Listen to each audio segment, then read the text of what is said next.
السلام عليكم ورحمة الله وبركاته. إن الحمد لله نحمده ونستعينه ونستهديه ونستغفره ونعوذ بالله من شرور أنفسنا ومن سيئات أعمالنا.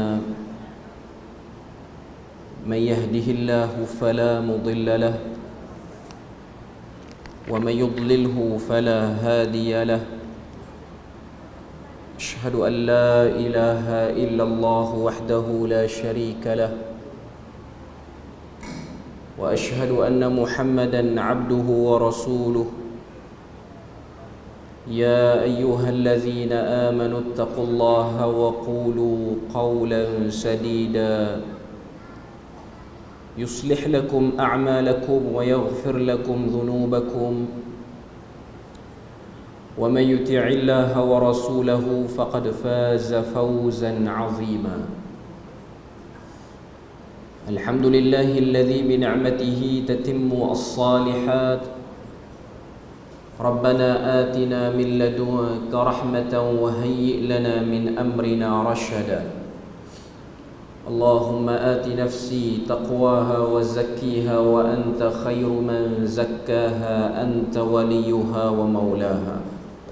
Alhamdulillah, syukur pada Allah Azza wa Jal kerana dengan rahmat dan juga limpah kurnia yang Allah Ta'ala berikan dapat kita bersama pada malam ni. Perbahasan kita pada malam ni ialah kupasan daripada surah Al-Insyirah ataupun surah Asy-Syarh, ataupun kita orang Melayu panggil Alam Nashrah. Itu yang mudahnya lah.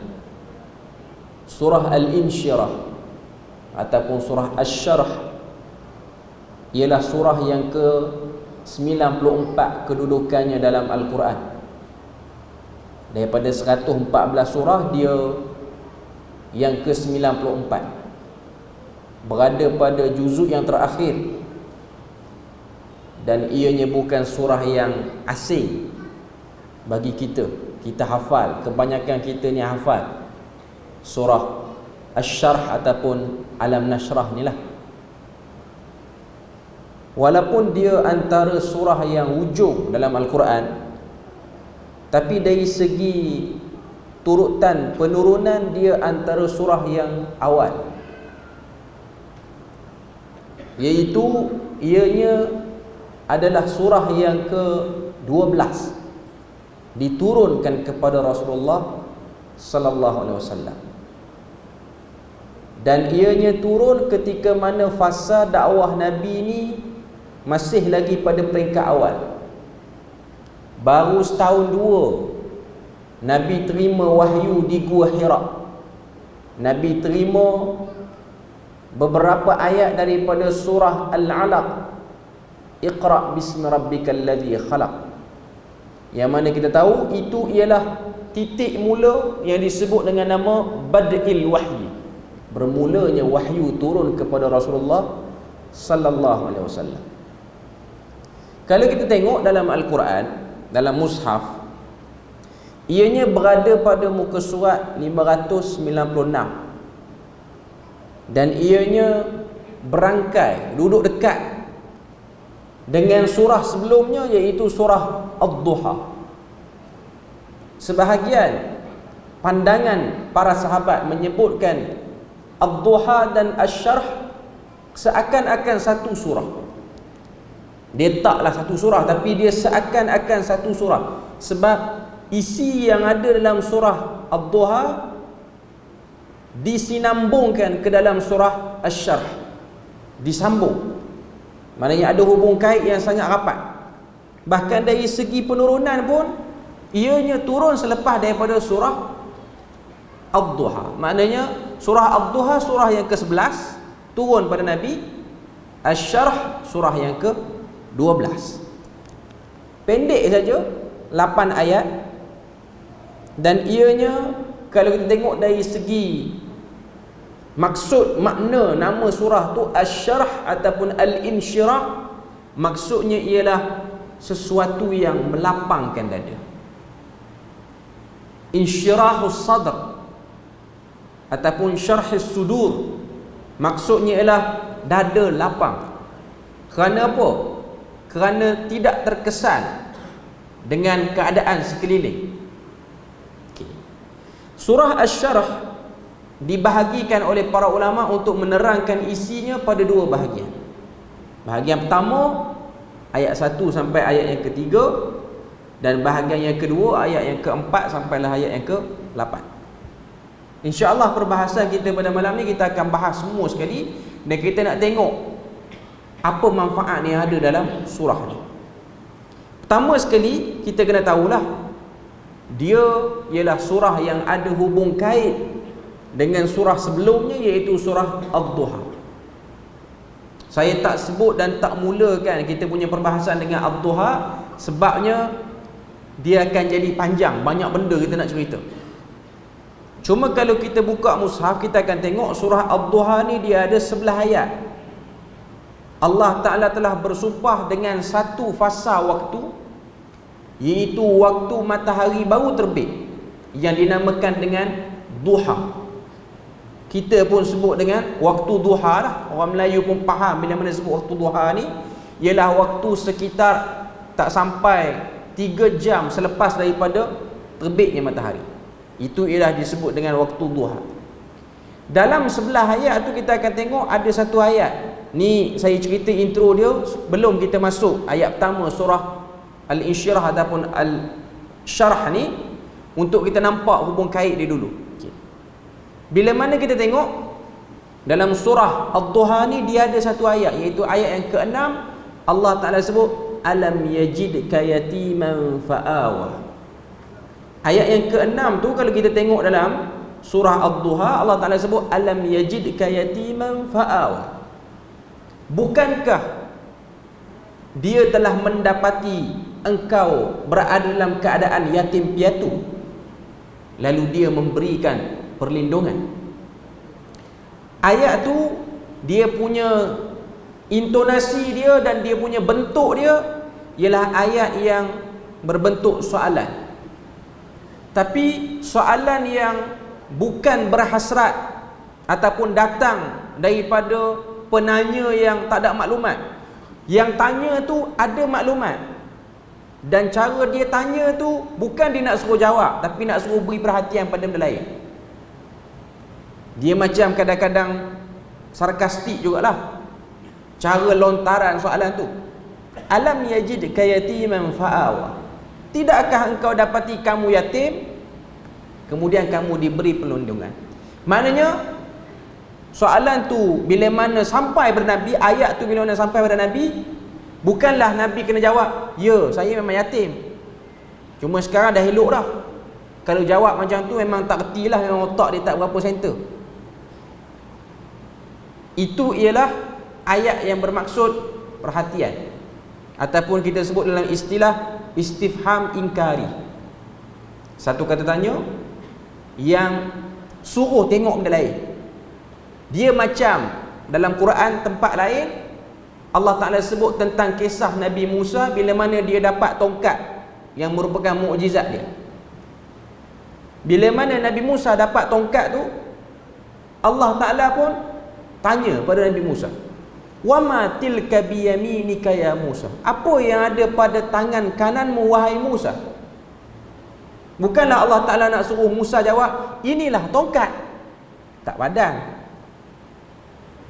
Musa ditanya soalan tu dengan sebab Tuhan nak suruh tengok benda lain, kebesaran Tuhan. Tapi dengan sebab Nabi Musa ni dia ada satu sikap yang orang kata apa, perwatakan dia sedikit agresif, dengan sebab dia lahir dalam kalangan masyarakat yang degil, menyebabkan membentuk diri dia tu agak defensif sikit. Bila mana orang tanya je, dia jawab. Sebab tu dalam surah Taha Allah Ta'ala sebut, bila mana Tuhan tanya, "Wama tilka biyaminika ya Musa?" Apa yang ada pada tangan kananmu wahai Musa? Musa pun jawab, "Hiya asaya." Inilah tongkat. Jawab betul juga. Sepatutnya tak perlu jawab macam tu. Tapi nak kata Musa ni dia ada sikap defensif, dia ada sikap, orang kata apa, orang tanya dia nak jawab terus. Orang buat apa je dia akan terus bersuara. Itu karakter Nabi Musa. Jadi ayat Quran tu cerita tentang Musa pun sebut, inilah tongkat, atawakka'u 'alaiha, aku menuntun jalan aku dengannya, wa ahushu biha 'ala ghanami, dan aku jadikan tongkat ini untuk kumpulkan kambing-kambing aku yang aku gembala, waliya fiha ma'arib ukhra, dan tongkat ni ada lagi lah benda-benda lain. Bukan jawapan tu yang Allah Ta'ala nak pada Musa. Kalau kita baca dalam surah Taha tu, kita akan tengok Allah Ta'ala describekan lagi, terangkan lagi. Cuma Nabi Muhammad dia tak jawab. Waktu turun saja ayat tu kepada Nabi, alam yajidka yatiman fa'awa, bukankah engkau dapati diri kamu yatim, kemudian kamu diberi perlindungan? Nabi Muhammad tak jawab. Sebab Nabi Muhammad tahu ianya bukanlah isyarat untuk menjawab, tapi isyarat untuk berfikir. Daripada ayat ke-6 tu, Allah Ta'ala buka surah Asy-Syarh dengan bentuk soalan yang lebih kurang. Sebab tu kita mulai membaca surah Asy-Syarh ni, kita akan tengok ayat pertama, alam nashrah laka sadrak, lebih kurang. Surah Ad-Duha, alam yajidka yatiman fa'awa. Surah Asy-Syarh ayat pertama, alam nashrah laka sadrak. Kita kena tahu dua-dua surah ni, Ad-Duha dengan Asy-Syarh, ialah khitab. Tuhan sedang berinteraksi dengan Nabi Muhammad. Maknanya fokus point ialah pada diri Nabi. Fokusnya ialah pada diri Nabi, tapi manfaatnya ialah untuk seluruh orang yang membaca dan meneliti Al-Quran. Fokusnya ialah pada Nabi. Batang tubuh yang diberi perhatian ialah diri Nabi, tapi manfaatnya lebih, bukan hanya terhad pada Nabi, bukan khusus pada Nabi sahaja. Walaupun ayatnya tu dia punya nada tu macam ikhtisas, iaitu nada yang bermaksud orang perseorangan. Dalam tafsir, kalau tengok, para ulama mengeluarkan berbagai-bagai pandangan. Antaranya ialah nak beri kefahaman tentang perkataan syarah tu dulu. Alam tu maksudnya, adakah kamu? Sebab tu kalau kita buka dalam terjemahan, kita akan tengok kalau terjemahan Pimpinan Ar-Rahman, dia akan terjemah, bukankah kami telah melapangkan bagimu dadamu, wahai Muhammad, sehingga diisi dengan hidayah dan petunjuk. Yang tu dah ada elaboration sikit. Tapi dari segi literal bahasa, alam nashrah laka sadrak, maksudnya bukankah telah lapang dada kamu? Itu bahasa mudah dia. Tapi kalau kita buka Pimpinan Ar-Rahman ataupun tafsir-tafsir yang lain, dia akan terjemahan bahasa Melayu lain, dia mungkin akan buat elaboration sikit. Dia akan buat dalam kurungan sikit. Macam Abdullah Basmi, dia buat dalam kurungan, wahai Muhammad yang telah mengisi dadamu dengan iman dan hidayah petunjuk. Yang tu tak ada dalam ayat, yang tu ialah tafsiran. Tapi umum Tuhan kata, bukankah kami telah lapangkan dada kamu? Okey. Pertama kita nak tengok perkataan syarah. Syarah maksudnya ialah lapang. Dan perkataan ni tak banyak kali diulang dalam Al-Quran. Ada 4 tempat saja dalam Al-Quran. Ada dalam surah Al-An'am, ada dalam surah Taha, ada dalam surah Asy-Syarh, dan ada satu tempat lagi saya tak ingat. Cuma kita akan selalu perasan dan kita akan selalu tengok, orang Melayu kita ni akan ingat perkataan ni ialah pada satu doa, Rabbi syrah li sadri. Kita akan ingat yang tu. Sebab apa? Sebab itu ialah doa Nabi Musa ketika mana dia nak pergi menghadap Firaun. Kan doa dia, kita pun bacalah doa tu. Rabbi syrah li sadri wa yassir li amri wahlul 'uqdatam min lisani yafqahu qawli. Ya Allah, jadikanlah dada aku lapang, mudah urusan aku, tidak bersimpul lidahku untuk menuturkan perkataan. Sebab tu ada sikit polemik di kalangan para ahli sejarah untuk menetapkan Nabi Musa ini adakah benar dia satu orang yang pelak bila mana bertutur. Riwayat Israiliyat menunjukkan Nabi Musa ni kalau dia bercakap, bahasa dia tak fasih. Perkataan yang dia sebut tu kita akan keliru bila mana kita dengar dia. Dengan sebab Mungkin lidah dia terlalu laju mengucapkan perkataan tu, ataupun lidah dia pendek sehingga dia tak boleh sebut perkataan tu dengan tepat. Dia kalau orang bercakap laju ni mungkin kerana lorat bahasa dia, lorat kawasan dia. Macam kita di Perlis lah, kita ada lorat-lorat yang orang kata apa, bila mana dengar tu kena minta ulang lagi. Macam saya baru-baru datang Perlis ni, ada setengah-setengah perkataan tu saya minta ulang lagi. Orang Terengganu pun sama.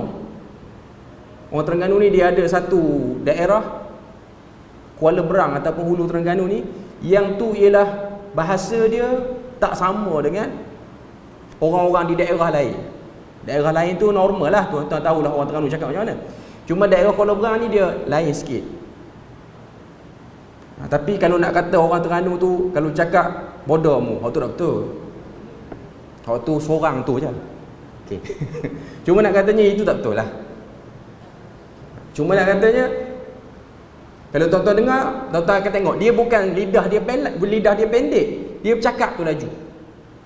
Contoh orang Kuala Berang, air 7 up dia tak akan sebut air 7 up. Air 7 up, 7 up dia akan sebut apa? Air 7 yupai cakap 7 guide. Tuan-tuan pun tak, apa benda dia sebut? Air 7 yupai cakap 7 guide. Apa dia tu? Air 7 UP dia akan sebut Yupai. Itu ialah daerah dia. Cak kartun juga itu maksudnya ada kartun joget situ. Kan ada video kan botol lama tu. Tuan-tuan dengar, tuan-tuan akan pening kepala sampai sana. Marah dia, kita kena marah. Okey. Cuma katanya setengah orang Terengganu tak faham. Jadi Nabi Musa ni dikatakan dia ada masalah pertuturan. Itu riwayat Israiliyat. Yang pastinya riwayat itu ada masalah. Yang tepatnya ialah para ulama menyebutkan para nabi dan rasul dia mestilah penutur bahasa yang fasih. Kalau dia seorang nabi, seorang rasul, dia penutur bahasa yang fasih. Sebab dalam hadis Nabi sebut, riwayat Abu Daud, ana afsahun nas bi lughatid dad. Akulah orang yang paling fasih dengan bahasa dad ini, iaitu bahasa Arab. Sebab dalam bahasa Arab ni dia ada huruf dad.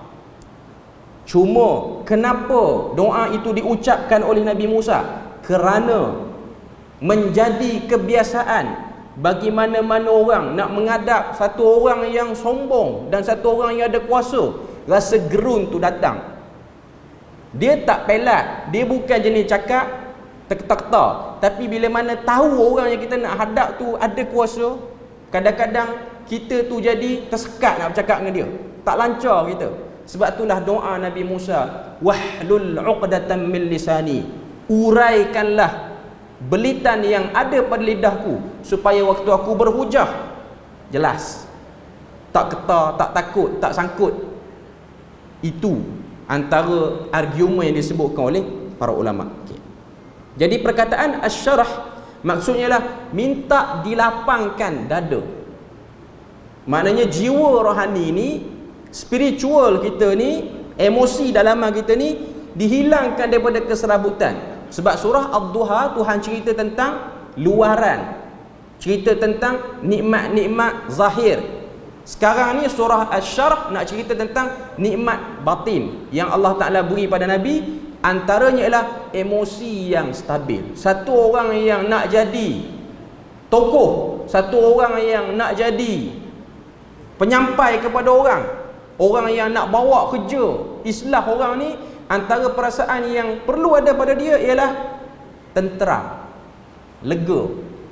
Tengok ragam orang tak kalut nak merajuk, nak lari. Sebab tu Nabi sebut dalam hadis, mukmin yang baik ialah mukmin yang bila mana dia duduk dalam kalangan masyarakat yang beragam dan dia sabar. Berbanding satu orang tak tahan, dia lari. Perbuatan melarikan diri dengan sebab tak sabar dengan ragam orang hanya memenangkan orang yang toksik saja. Hakikatnya. Macam sebahagian orang kan dia serabut, malah aku layan kat dia. Akhirnya kita rasa kita malah nak layan, tapi penyakit tak hilang, dia ada di situ. Bahkan dia yang memang tak suka dengan kita, suka betul orang ni, dia pula rasa menang. Eloklah dia belah. Aman sikit kita ni. Tapi kalau kita sabar, dia punya akal macam-macam. Dia kacau pukul sini, dia kacau belah sini, kita tahan, kita steady. dia akan memberi tekanan juga kepada pihak yang beragam itu, yang banyak ragam, banyak akal tu. Okay. Jadi Allah Ta'ala kata kepada Nabi, bukankah serabut-serabut yang ada dulu tu telah diangkat daripada dada kamu? Sebab ayat ni turun 3-4 tahun selepas daripada Nabi terima wahyu di Gua Hira tu. Jadi ayat ni nak beritahu, dulu Muhammad, kamu naik Gua Hira sampai 3 tahun berturut-turut. Masuk Ramadannya naik atas. Daripada umur 37, 38, 39, umur 40 baru dapat wahyu. Kamu serabut sebab tengok sembah berhala ni tak betul, sembahan-sembahan tak betul. Sekarang dah hilang dah serabut tu, sebab dah ada jawapan yang solid. Memang tak betul pun, hilang serabut dia. Jadi Nabi taklah rasa teragak-agak. Walaupun Nabi kena hentam, walaupun Nabi disanggah dengan dakwaan, dengan hujahan yang Nabi bawa, tapi Nabi lega sebab Nabi berpegang kepada seruan yang benar. Macam kita lah, kita tahu apa yang kita amalkan tak disukai oleh orang, tapi kita tahu yang kita amalkan tu betul. Walaupun orang lain tak suka, pedulilah dia tak suka, tapi kita rasa tenteram. Dan benda yang sama juga berlaku kepada benda-benda yang tak betul pun. Ada orang bila mana dia percaya benda tak betul tu, dia tenteram dengan benda yang tak betul tu pun ada juga. Cuma nak katanya, tenteram ini ialah satu benda yang menyebabkan orang tu tegar, tak terkesan. Orang nak kata apa, orang nak konspirasikan apa saja atas diri dia okey. Itu pandangan para ulama bila mana mensyarahkan ayat pertama bagi surah Asy-Syarh ni. Maksudnya, bukankah kami telah angkat serabut kamu sebelum kamu ditabalkan menjadi rasul 3 tahun sebelum tu. Itu pandangan yang pertama. Pandangan yang kedua, pandangan ni ada sanggahan yang ramai oleh jumhur para ulama. Tapi adalah sebahagian ulama tafsir yang menerima pandangan ni, iaitu maksudnya, bukankah kami telah membelah dada kamu? Maksudnya, berdasarkan peristiwa insyiqaqus sadr, pembelahan dada yang berlaku 2 kali dalam hidup Nabi. Khilaf di kalangan para ulama, ada tak kali yang ketiga tu? Cuma 2 kali ni hampir, kita boleh kata ijma' lah kot, bukan kata hampir. Ijma' para ulama sirah mengatakan memang berlaku pada Nabi. Iaitu waktu Nabi berada di perkampungan Bani Sa'ad, kecil lagi, malaikat datang dan belah dada Nabi, sehingga anak-anak yang tengok Nabi pada waktu tu lari bertempiaran. Itu kali pertama. Kali kedua ialah ketika mana Isra' dan Mi'raj. Ada satu lagi riwayat kata kali ketiga. Yang ketiga ni dia ada khilaf yang banyak. Dan berlaku ataupun tidak belah dada tu, ya berlaku. Berdasarkan hadis riwayat Muslim tentang apa yang Anas bin Malik sebut, bila mana dia tengok Nabi, dia tengok tubuh Nabi ni, dekat dada Nabi ni ada ma'sarul khayt, kesan daripada jahitan, dia nampak dengan mata dia. Jadi itu mensabitkan. Tapi pandangan yang mengatakan ayat pertama surah Asy-Syarh ni maksudnya, bukankah kami telah belah dada kamu, tak tepat. Sebab perkataan Asy-Syarh maksudnya ialah lapang, bukan al-qat'u yang bermaksud belah, ataupun asy-syaqqu, bukan. Jadi yang pastinya ialah maksudnya Allah Ta'ala kata, bukankah kami telah hilangkan keserabutan.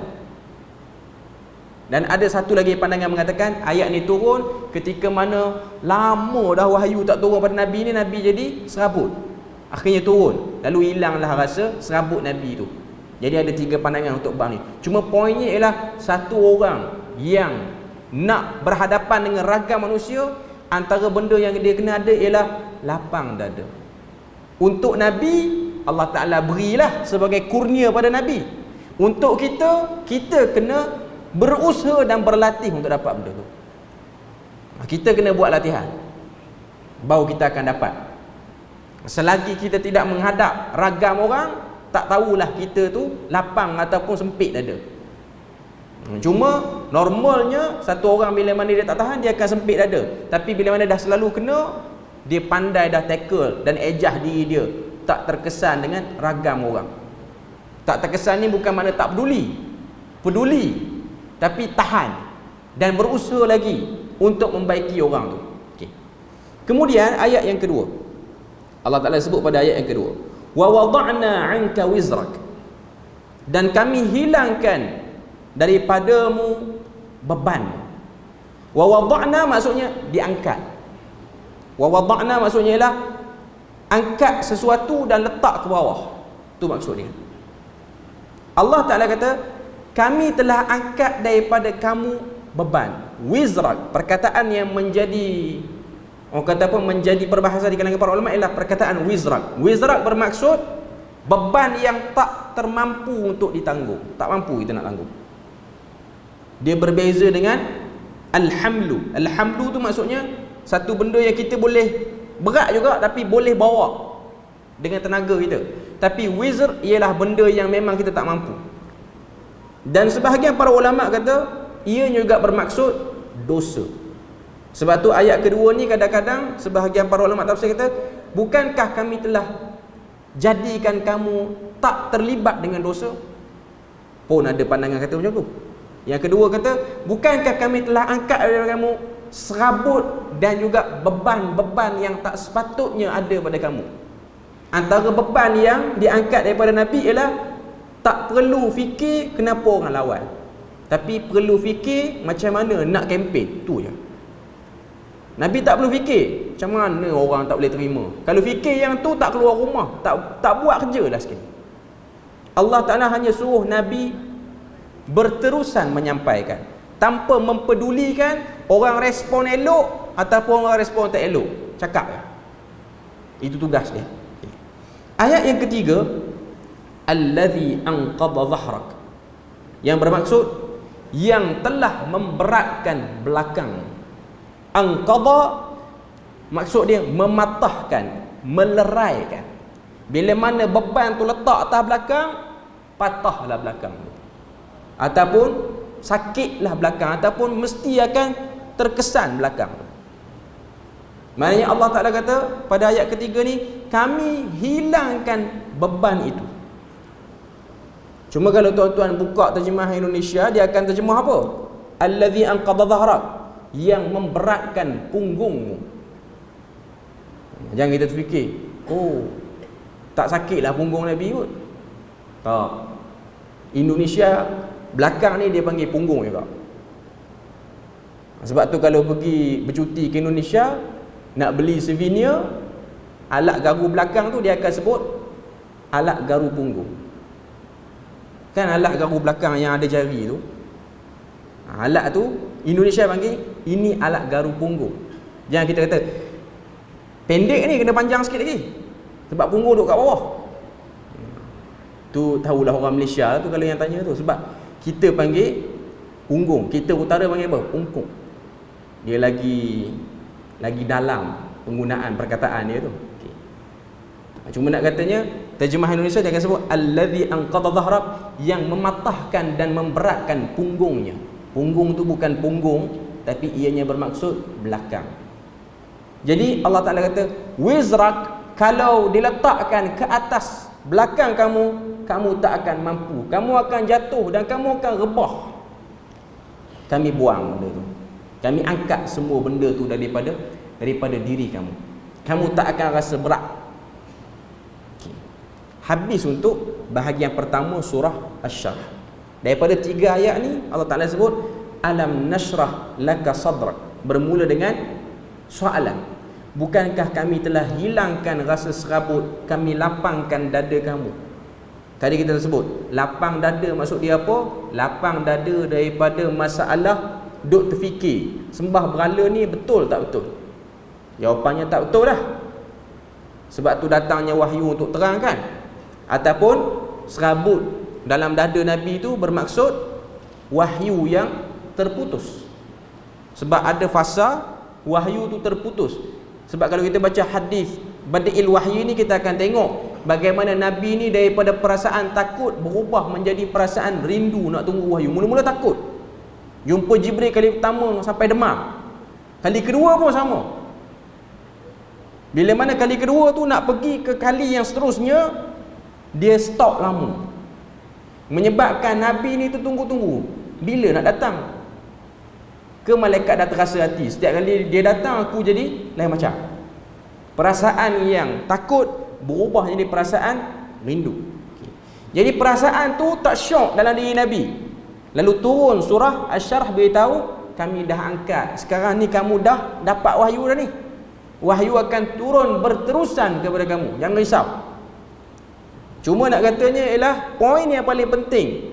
Hidup atas dunia ni kena belajar, kena berlatih untuk mententeram dan melapangkan jiwa. Nabi tak apa. Nabi dia memang dapat kurniaan khusus, ikhtisas untuk Nabi. Adapun kita kena melalui proses latihan. Kita kena sentiasa ubah mindset kita ni supaya tidak terkesan dengan ragam orang ataupun istilah kita guna ialah sifat-sifat toksik manusia ni. Memang orang toksik ni dia tak perlu ramai, seorang dah cukup. Kerana seorang orang toksik ni negara boleh jatuh. Bukan kata jabatan, bukan kata institusi kecil, negara boleh jatuh. Tapi jangan terkesan. Jangan terkesan. Sebab tu cerita ni dalam tafsir biasanya dia akan kaitkan dengan cerita Nabi Musa. Dia akan kaitkan dengan cerita Nabi Ibrahim. Ini ialah orang-orang yang menghadapi ragam manusia yang sangat dahsyat. Toksik yang lain macam. Kalau masuk dalam laut, confirm hitam air. Nak kata toksiknya perangai dia tu. Tapi tak terkesan. Cakap sini mudahlah. Cuma nak katanya ialah ayat-ayat seperti ini ianya memberi pada kita satu vibe positif untuk terus bersemangat, untuk terus mengatur langkah hidup dalam keadaan hati yang lapang dan tenteram. Apa jadi pun jangan jadi orang yang kalut ataupun orang yang lemah, putus harapan, sebab itu semua pintu-pintu syaitan. Okey, sekarang kita nak pergi pada bahagian yang kedua, ayat 4 sampai 8 surah Asy-Syarh. Allah Taala sebut pada ayat yang keempat, wa rafa'na laka dzikrak, dan kami tinggikan bagimu sebutan namamu. Maknanya dengan sebab nak bagi Nabi ni happy, seronok, lapang lagi dada Nabi, lapang lagi jiwa Nabi, Tuhan pun kata, kami angkat nama kamu menjadi sebutan. Kalimah rafa'a ni maksudnya ialah meninggikan. Lawan dia ialah wada'a, menjatuhkan. Allah Ta'ala sebut pada ayat sebelum ni, wa wada'na 'anka wizrak. Kemudian allazi anqadha dhahrak wa rafa'na laka dhikrak. Dua-dua perkataan ni antonim dia, lawan dia, rafa' lawan dia, wada', kedua-duanya disebut. Ini ialah bahagian daripada kecantikan Al-Quran. Sebab Allah Ta'ala mention dua-dua. Kami tinggikan dan kami rendahkan. Kami rendahkan beban yang kamu tak mampu bawa, iaitu beban berfikir. Kenapalah orang tak minat dengan benda yang aku bawa? Kalau kita fikir yang ni, satu kerja pun tak boleh buat, akhirnya kita terkesan dengan pemikiran tu dan kita tak gerak apa-apa pun. Last sekali, buat macam ni nanti orang kata apa? Buat macam ni nanti apa jadi pada family? Nanti apa jadi pada orang sekeliling? Nanti apa jadi pada jiran? Nanti orang faham apa? Orang nampak apa? Tapi nak katanya ianya ialah solid, kemas dan kejam, tak bergerak. Ayat yang keempat ni, para ulama sebut macam mana Allah Ta'ala mengangkat nama Nabi, iaitu dijadikan Nabi itu ada dalam hati orang-orang yang meninggikannya, dan juga dijadikan nama Nabi itu disebut-sebut. Antaranya ialah dalam azan, nama Nabi disebut, selawat pada Nabi. Ini antara bentuk-bentuk meninggikan kedudukan Nabi sallallahu alaihi wasallam. Sebab tu perkataan zikr itu maksudnya ialah satu ucapan yang memang kita akan ulang. Dia bukan ucapan yang pelik ataupun ganjil, jarang sebut. Nama Muhammad ni ialah nama yang disebut, sehingga orang telah membuat asimilasi yang banyak pada nama Nabi Muhammad ni. Ada orang ambil nama Nabi Muhammad ni letak pada nama dia, nama anak dia, macam-macam orang buat. Banyak katanya dia selalu akan mengingatkan kita kepada Nabi Muhammad. Itu antara bukti rafa', mengangkatnya ataupun terangkatnya kedudukan Nabi yang Allah Ta'ala janjikan. Tuan-tuan boleh bayang, Nabi SAW ni duduk jauh daripada kita. Kampung Nabi dengan kampung kita ni jauh. Bangsa Nabi dengan bangsa kita pun jauh.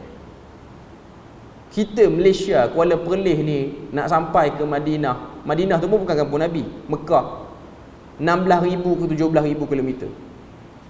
Dan Nabi SAW tu pun sendiri tak pernah agak ada orang manusia yang tinggal di belahan bumi yang jauh daripada Hijaz ni kenal dia. Bukan setakat kenal Nabi tu, kenal nama, tahu lahir kat mana, meninggal kat mana pun tahu. Itu ialah benda yang menunjukkan janji Tuhan. Tuhan angkat Nabi. Sama juga dengan Nabi Ibrahim, diangkat. Sebab itulah kedua-dua orang ni disebut dengan kekasih Tuhan, Khalilullah dan juga Khalilur Rahman. Kedua-dua ni, Ibrahim dan juga Nabi Muhammad tu sendiri. Sebab apa? Sebab dia telah, dua manusia ni telah mengeluarkan potensi diri mereka dengan tidak terlalu ambil kisah terhadap ragam orang.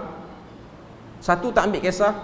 Yang kedua, dia berjaya mengubah ragam orang yang buruk menjadi ragam yang baik ataupun kelakuan yang baik. Ini ialah kerja yang memerlukan sudut pandang yang luas.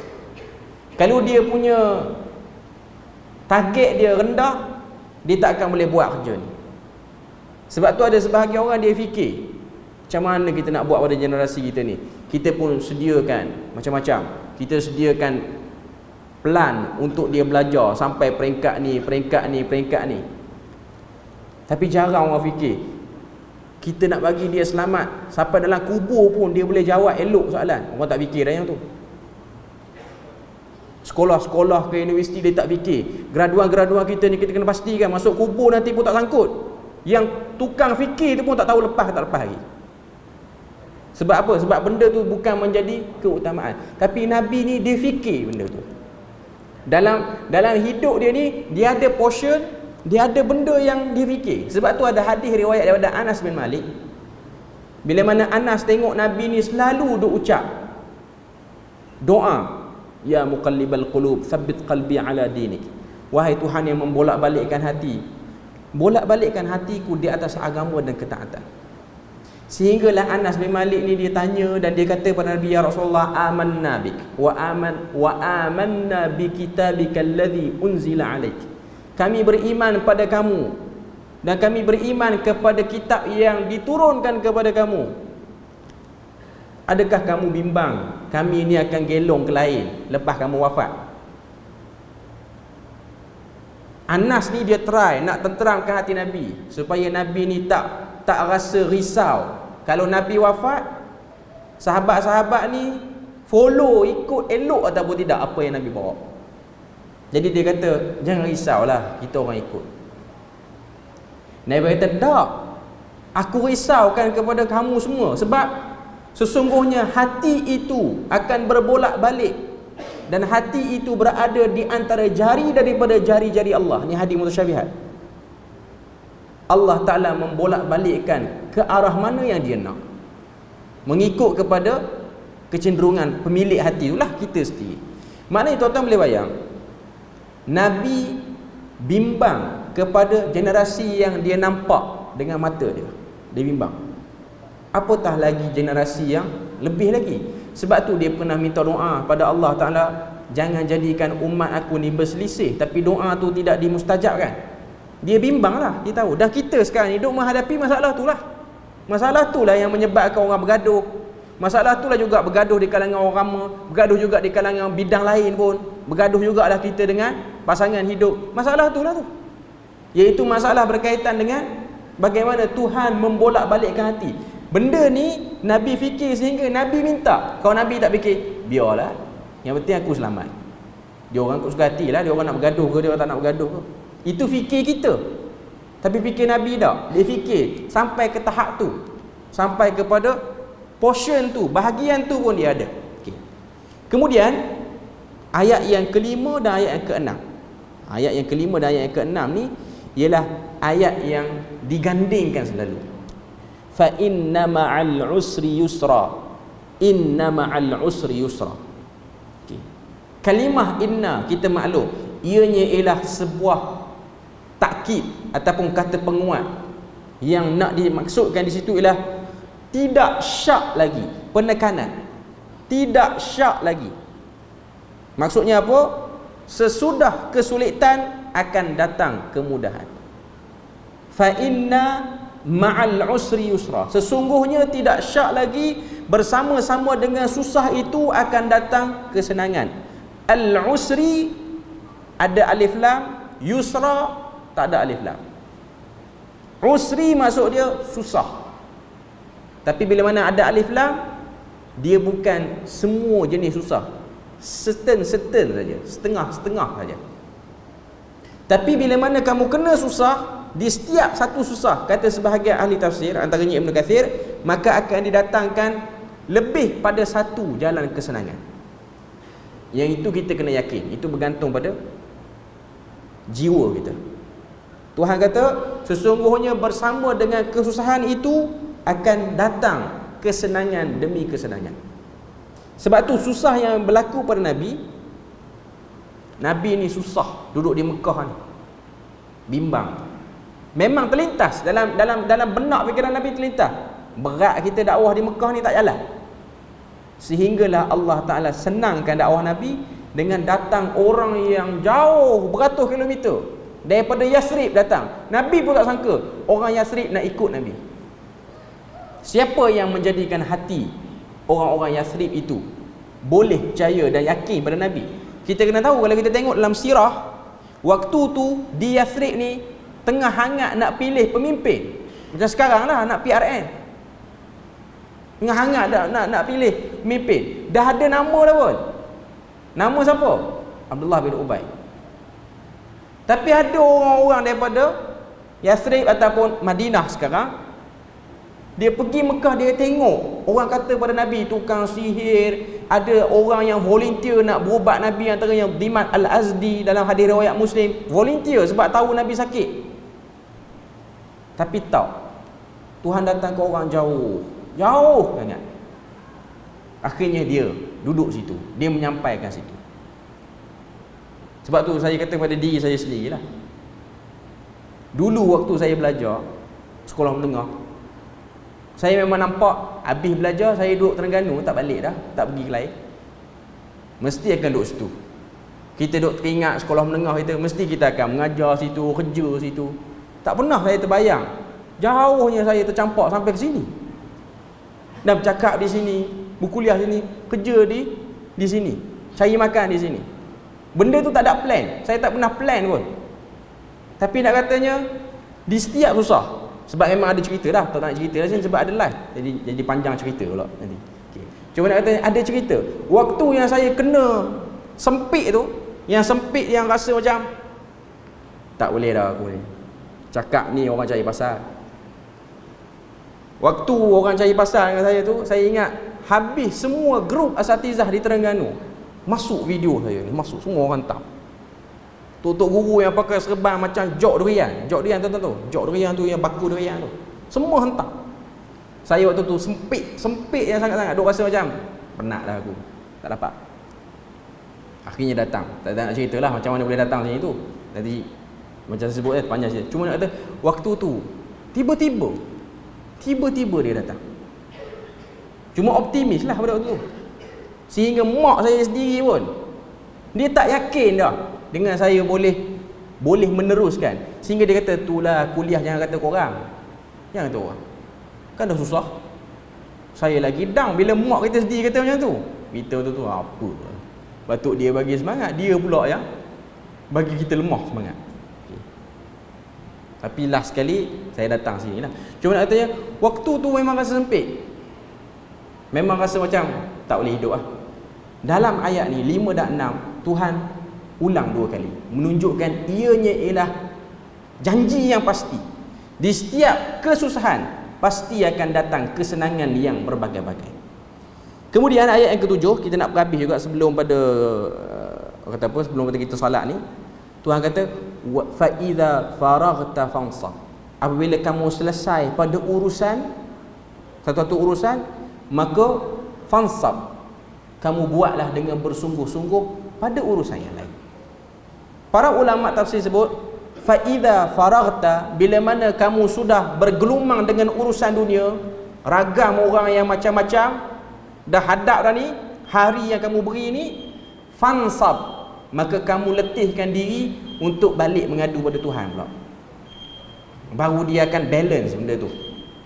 Kita bagi laluan azan dulu, lepas tu kita sempurnakan 1-2 ayat ni lagi. Okey, kita buat kesimpulan cepat sikit.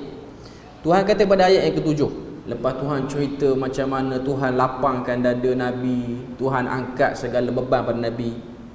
Dan sudah pasti dalam hidup ni, walaupun kita cuba nak tenteramkan diri, kita akan ada fasa kita tak boleh tahan. Kita akan rasa sempit juga.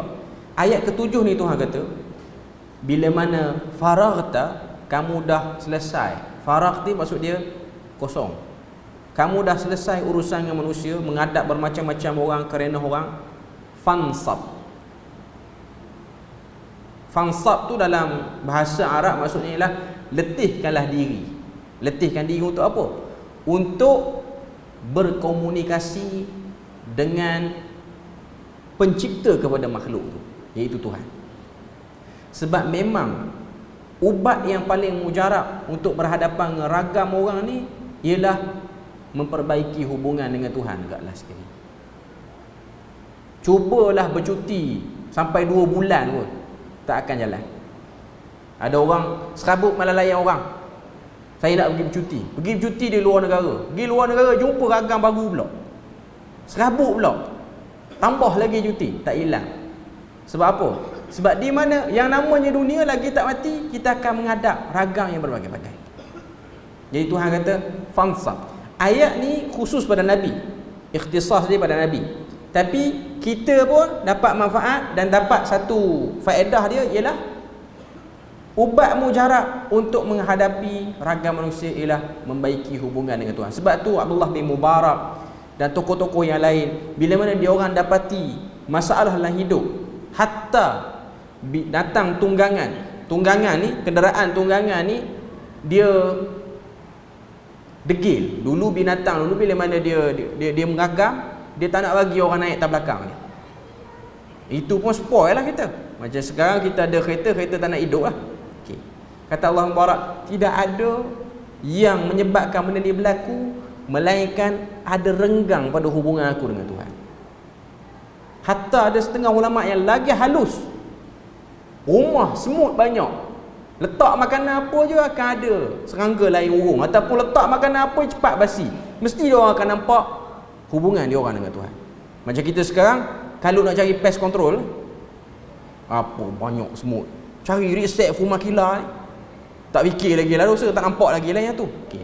Cuma nak katanya ada sebahagian para ulama dia fikir sampai ke halus itu, ke situ. Okay.